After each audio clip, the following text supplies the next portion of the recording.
Hello guys, मैं प्रियंका आप सभी के बीच में फिर से एक बायोलॉजी के नए टॉपिक के साथ में। आज का हमारा टॉपिक है पौधों में जनन। पौधों में जनन समझेंगे तो सबसे पहले हम ये समझेंगे कि जनन क्या होता है। देखिए, अपनी संतान को बनाए रखने के लिए, अपनी नई संतति उत्पन्न करने के लिए जनन होता है और जनन एक आवश्यक अंग है। ठीक है, पौधे हो या मनुष्य हो, सभी को अपनी संतान बनाए रखने के लिए जनन की आवश्यकता होती है। या हम ये बोल दें कि अपने जैसी नई संतान उत्पन्न करना जनन कहलाता है। सीधी सी बात, मैं यहाँ बोलूंगी जनन। जनन क्या है? अपने जैसी नई संतान उत्पन्न करना जनन कहलाता है। जनन कहलाता है। और मैं आपको ये बता दूं कि जो जनन है ना, ये सिर्फ सजीवों की प्रक्रिया है। जनन सजीवों में होता है, निर्जीवों में नहीं होता है। जैसे कि मैं बताऊं, ये मार्कर जो है, ये अपने जैसी नई संतान उत्पन्न नहीं करेगा। ठीक है, ये और जो सजीव होते हैं, ये क्या करते हैं? ये अपने जैसी नई संतान उत्पन्न करते हैं। तो वही हमारा जनन होता है। अपने जैसी नई संतान उत्पन्न करना क्या कहलाता है? जनन कहलाता है। अपनी नई संतान, अपनी नई संतति, अपनी पीढ़ियों को बनाए रखने के लिए जनन की आवश्यकता होती है और अपने जैसी नई संतान उत्पन्न करना जनन कहलाता है। ठीक है, अब हम पढ़ेंगे कि पौधों में जनन। ठीक है, पौधों में दो प्रकार का जनन होता है। पौधों में जनन दो प्रकार से होता है। कैसे कैसे होता है? लैंगिक जनन, लैंगिक जनन और अलैंगिक जनन। अलैंगिक जनन। प्यारे बच्चों, ये जो हमारे पौधे हैं, ये दो तरह से जनन करेंगे। कैसे कैसे करेंगे ये समझो। पहले वो करेंगे हमारा लैंगिक जनन। अब ये मत कह देना कि मैम पहले लैंगिक जनन करेंगे बाद में अलैंगिक, ऐसा नहीं है, वो गलती से बोल दिया।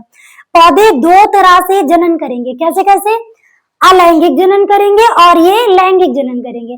कौन कौन सा जनन? अलैंगिक जनन और लैंगिक जनन। ठीक है, अलैंगिक जनन में क्या होता है और लैंगिक जनन में क्या होता है, समझिए। अलैंगिक जनन में पुष्प के दो भागों की आवश्यकता होती है। कौन कौन से? इसमें एक नर भाग चाहिए, नर भाग, और मादा भाग, मादा भाग। और इसमें क्या होता है? अलैंगिक जनन में नर और मादा की जरूरत नहीं होती है। ये अलैंगिक है, इसे कोई लैंगिक पार्ट की जरूरत नहीं है, अकेले ही जनन करेगा। तो ये नर और मादा भाग दोनों मिलकर के जो जनन करेंगे वो होगा हमारा लैंगिक जनन। ठीक है, अब क्या होता है आगे समझिए।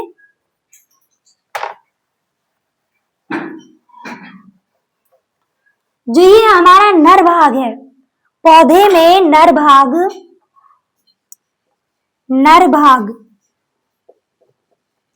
पौधे में नर भाग। ठीक है, जो ये हमारा पौधे में नर भाग है, ये क्या करेगा?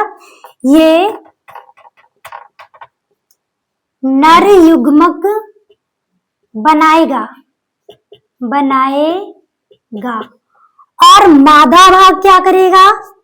मादा भाग यह मादा युग्मक बनाएगा, मादा युग्मक बनाएगा। बेटा, ये जो नर भाग है ये नर युग्मक बनाएगा, मादा भाग है ये मादा युग्मक बनाएगा। अब ये क्या होगा यहाँ पे? नर युग्मक और मादा युग्मक दोनों आपस में जब मिल जाएंगे, नर युग्मक और मादा युग्मक, तो ये क्या बनाएंगे? युग्मनज।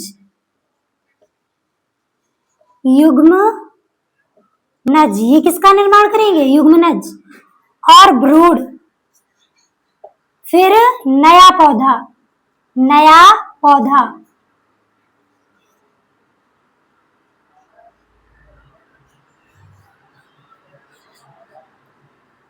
युग्मनज। देखिए यहाँ पे नर युग्मक, मादा युग्मक दोनों आपस में मिलेंगे और क्या बनाएंगे, युग्मनज। फिर इससे क्या बनेगा, भ्रूण, भ्रूण से नया पौधा। अब हम समझेंगे कि पौधे जो होते हैं, फूल भी दो तरह के होते हैं। कैसे होते हैं, ये जो जनन की प्रक्रिया है पौधों में, ये कहाँ होती है, ये होती है फूलों में, फ्लावर में। आपने देखा होगा फ्लावर को, फ्लावर में होती है जनन की प्रक्रिया। ये समझ लिया आपने, चाहो तो स्क्रीनशॉट ले सकते हो। और आगे देखिए, पौधे जो होते हैं ना, पौधे में फूल दो प्रकार के होते हैं। फूल दो प्रकार के होते हैं, दो प्रकार के होते हैं। कौन कौन से फूल दो प्रकार के होते हैं? नंबर एक, एक लिंगी। एक लिंगी, ये जो एक लिंगी फूल है, इसमें क्या होता है, इसमें एक ही लिंग उपस्थित होता है, उपस्थित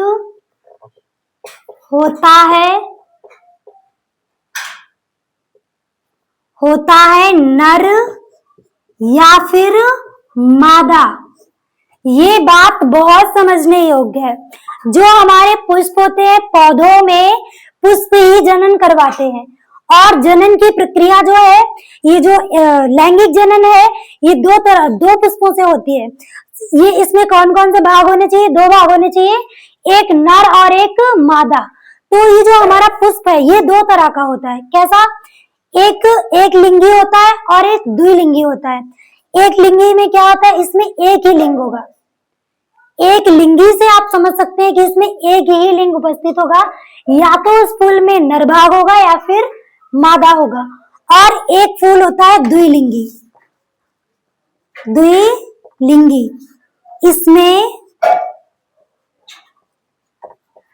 इसमें दोनों लिंग उपस्थित होते हैं,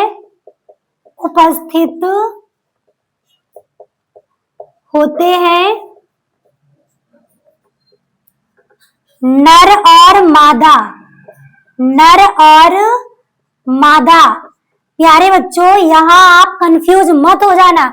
एक लिंगी में मैंने यहाँ पे ऑब्लिक का मार्क लगाया है, मैं यहाँ पे या लिख देती हूँ, ठीक है। एक लिंगी में इसमें एक ही लिंग उपस्थित होता है, कौन सा, या तो नर होगा या फिर मादा। और द्विलिंगी में क्या होता है, इसमें दोनों लिंग होते हैं। एक ही फूल पे दोनों लिंग, नर भी होगा और मादा भी होगा। आप समझिए, आपने समझ लिया कि जो फूल है दो प्रकार के होते हैं, एक लिंगी और द्विलिंगी। पौधों में जन्म दो तरह से होता है, लैंगिक और अलैंगिक। लैंगिक में दो भाग की जरूरत पड़ती है, मादा और नर की। मादा भाग मादा युग्मक बनाती है और नर भाग नर युग्मक बनाता है। दोनों मिलकर युग्मनज बनाते हैं, इससे भ्रूण बनता है, भ्रूण से नया पौधा बनता है, ठीक है। ये बात आपको समझ में आ गई होगी। और जनन क्या है, जनन है अपने जैसे नई संतान को उत्पन्न करना। आगे बढ़िए, आगे का दिखाती हूँ आपको, आगे क्या है। आगे हम लोग समझते हैं कि पौधों में जो पुष्प होते हैं, इसमें कौन कौन से भाग प्रेजेंट होते हैं। देखिए, मैं आपको यहाँ पे पूरा पुष्प बनाकर दिखाने वाली हूँ और फिर एक एक चीज उसके बारे में समझाने वाली हूँ। देखिए, समझिए, मैं यहाँ पे आपको पुष्प बना के दिखा रही हूँ।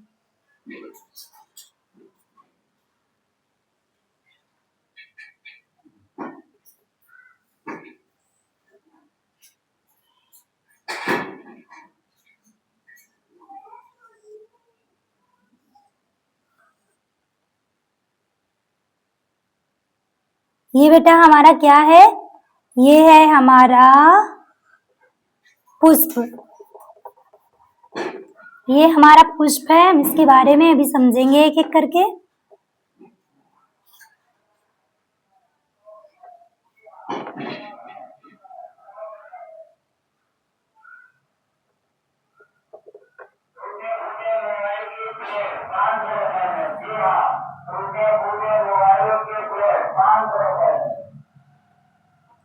ये हमारा पुष्प है, क्या है बेटा, ये हमारा पुष्प है।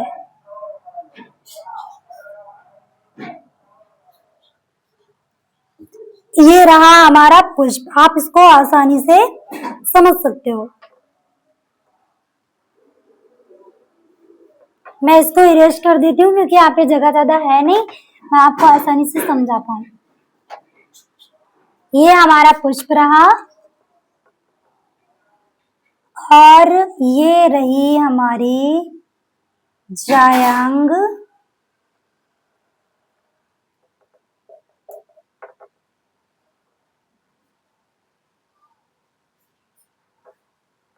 ये रहा वर्तिकाग्र, ये रही वर्तिका और ये रहे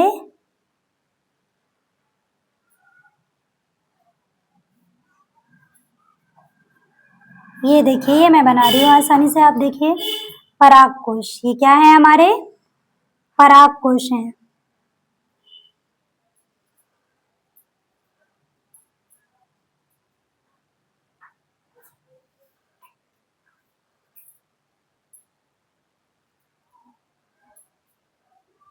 समझाएंगे अभी इसको धीरे धीरे से कि क्या है और कैसे कैसे काम करता है। अभी आप बस जुड़े रहिए इसमें। देखिए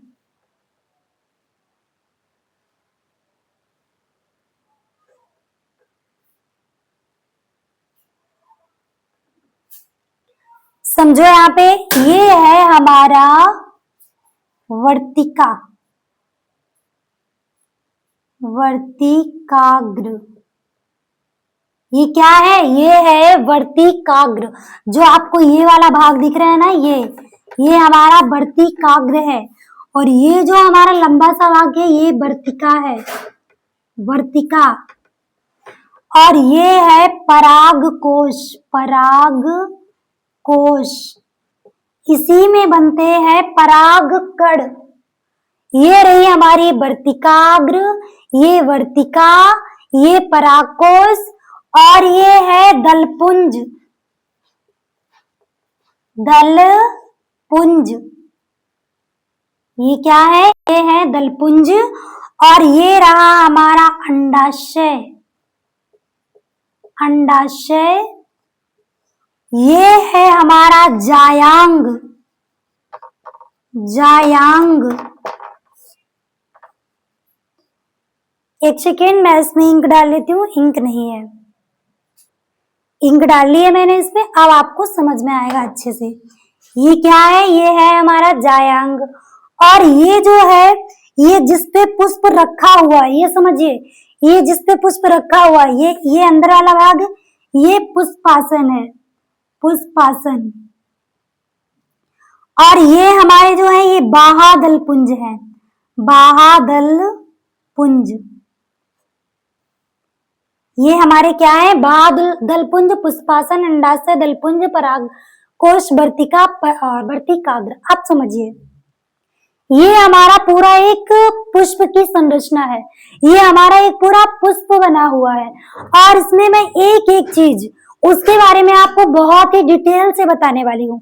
हो सकता है कि एक वीडियो में ये सारी जानकारी मैं ना दे पाऊँ आपको, लेकिन आप इसके जो मैं भी पार्ट डालूंगी ना, जो भी पार्ट, वो जरूर देखना। देखिए, ये कलर्ड पत्तियां होती है जो आपको या कीटों को आकर्षित करती है, वो वाली पत्तियां, इनको हम कहते हैं दलपुंज। यही हमारी रंगीन पत्तियां, जैसे रोज में जो रेड भी होती है, पिंक भी होती है, कई कलर के रोज होते हैं। तो ये हमारी जो कलरफुल पेटल है, ये होती है हमारी दलपुंज। पुंज क्या है? ये हमारी दल है, पेटल। और जब ये दल कई सारे ग्रुप में हो गए तो इनको हमने क्या बोल दिया? पुंज। तो ये हो गए हमारे दलपुंज। वैसे ही बाहादल, बाहादल में क्या है? बाहादल अकेला तो होगा नहीं ना, बाहादल जब ये कई सारे हो गए तो इनको बाहादल पुंज बोल दिया।